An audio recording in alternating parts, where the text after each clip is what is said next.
Hello everyone, it's Jade from Boho Bookworm. Welcome back to my channel. I have recently acquired a couple more books and I'm getting closer to justifying buying a bookshelf. I still don't have one, but it's coming because I just have stacks and stacks of books piling up now.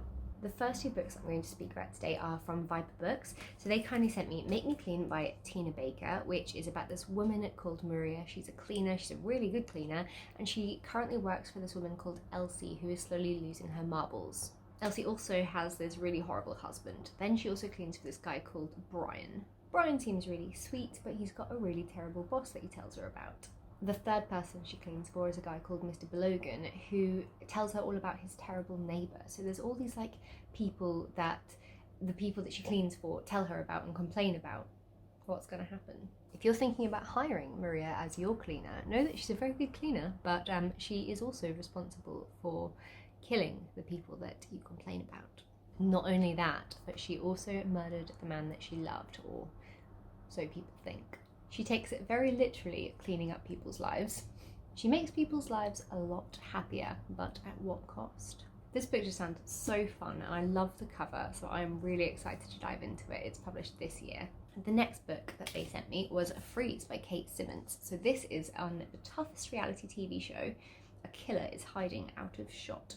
I mean, combine reality TV, which is one of my absolute favourite guilty pleasures, plus a thriller book. That's pretty much my idea of perfection.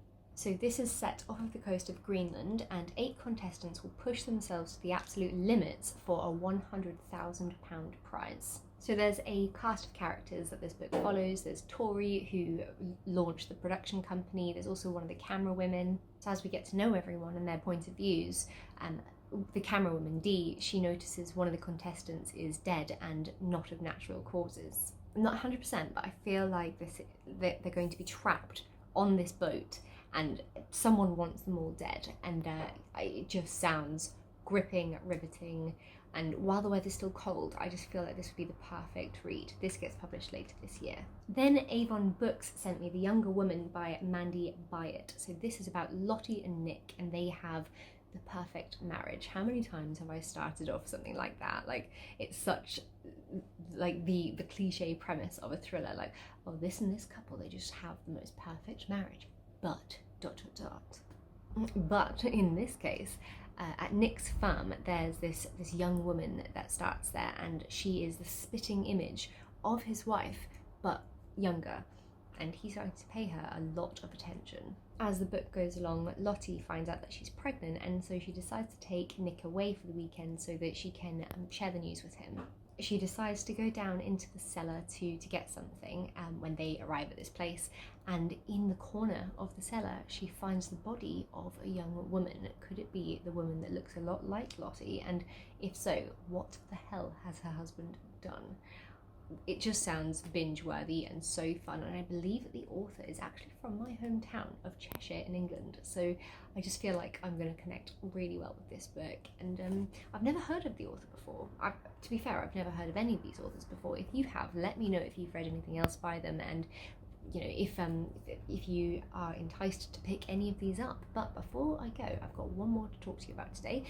Not a new book though. For my local book club, they have chosen 3 Hours by Rosamund Lupton as our book of the month, and so I got this. It's a bit battered, but I got this book from Amazon as a used buy, and it sounds pretty good. It's set in rural Somerset and is all about this school that is under siege. Pupils and teachers barricade themselves into different classrooms. While these people inside are, terrified and hiding, the police and a police psychiatrist have to try and identify the gunman and figure out what his motive is, what's happening. I am nervous because I'm not the kind of person that enjoys a book that is squeezed into a storyline of, say, 3 hours. I don't feel like there's a lot that you can do with characters and their development and their growth in a story if it's set over just a couple of hours in a book. I feel like it can be very rushed, but it is quite a thick book, so I'm gathering that there's going to be a bit of past tense, a bit of stuff to get to know the different characters, but I'm excited to dive in. I have to get to this one really soon actually, because my book club is around the corner and I haven't started it. Oops. I'm looking forward to chatting to you in the comments down below as always, and I hope you have a good day further. Chat to you soon. Bye.